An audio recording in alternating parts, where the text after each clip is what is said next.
talked about survival analysis. What do you notice about this Kaplan-Meier curves and the survival analysis? Putting on your regression hat, what do you see? What do you notice?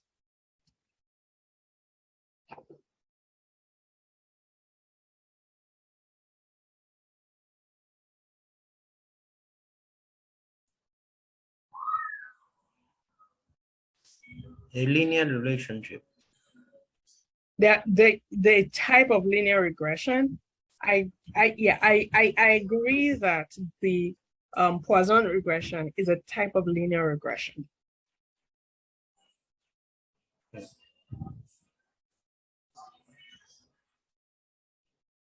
Imagine in our survival function, if we had female and something else, imagine what the survival curve will look like, right? If we had more than one predictor variable. I don't think that it will run. So sometimes when we want to adjust for confounding, we can use the Cox proportional hazards model, it's a mouthful, to look at the hazard ratio. What is the hazard ratio? The hazard ratio is just, like the risk, the event rate in one group divided by the event rate in another group, right? So that's the hazard ratio. Are we still on the same page? Yes. Yep. Okay, great. So we're still on the same page. So we might want to get a hazard ratio in addition to the Kaplan-Meier plot, or we might say, I'm not interested in a Kaplan-Meier plot. I instead want hazard ratio and confidence intervals. And I also want to be able to correct to adjust for confounding. In that case, we use the Cox proportional hazard model. And here is, this is just the object, res.cox. And here is the command that we use, the Cox proportional hazard, so Cox PH. Remember, this is still our survival, function, the same one that we've been using all along. Solve, then switch underscore months, comma, exit. And now we're saying between the two groups, male and female or male, and we're still using the same data. So what is different now is that instead of using the sub-fit, which is to fit the Kaplan-Meier model, now we're using the Cox PH, right? So we run that. And here's what it tells us. What do you see here?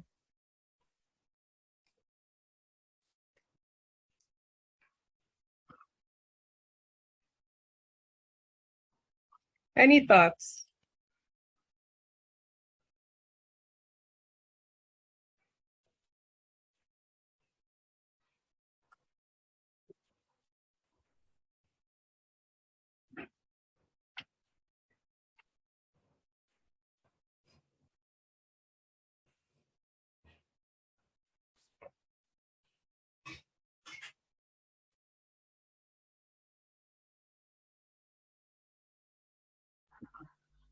Is everybody at this point, or at least is everybody able to follow me up to this point, even if you're not running?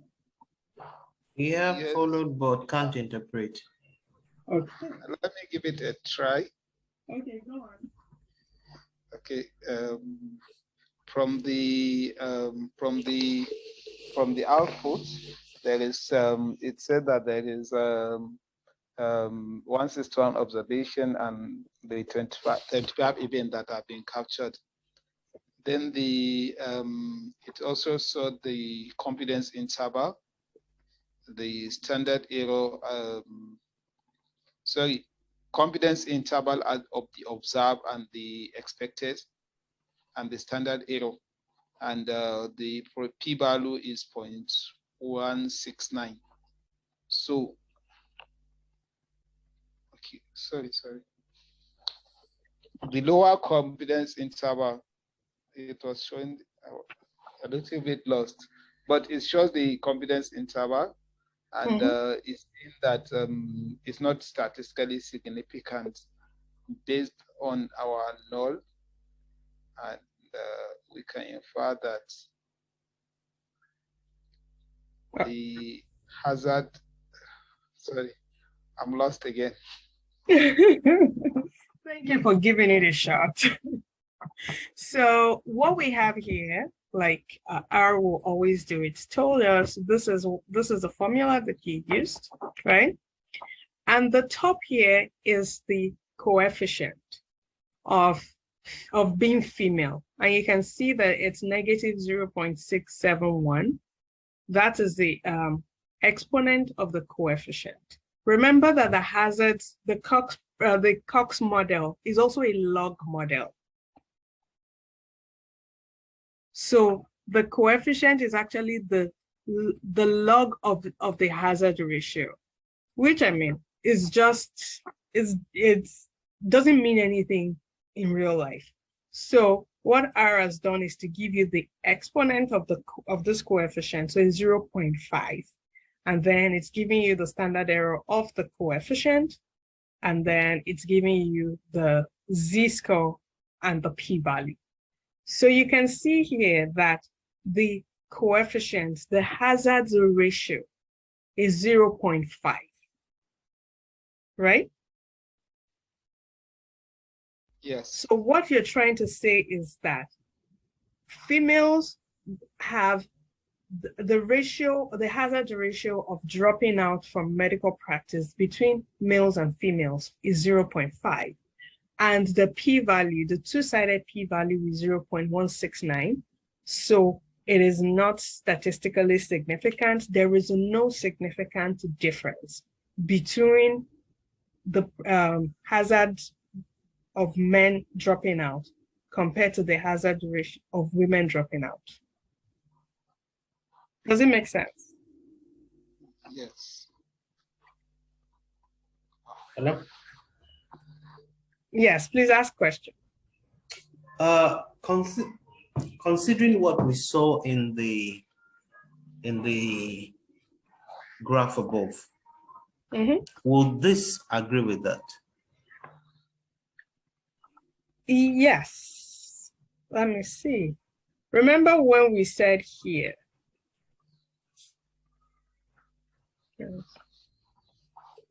First one. Okay, yeah.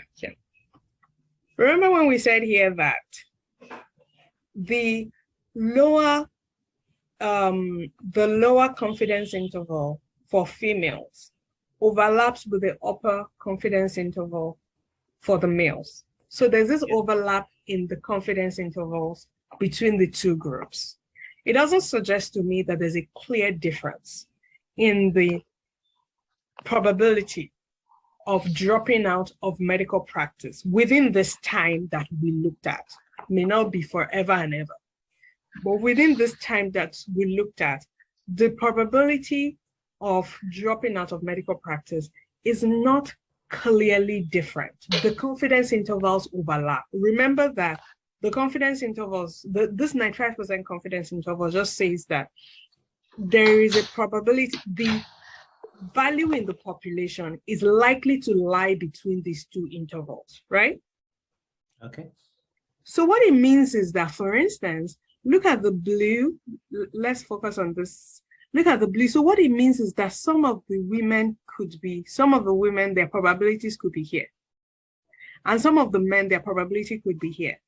So there's an overlap. There's no clean difference between the probabilities in men and women. So when you look at this chart, you're like, maybe there's a difference, maybe there's no difference.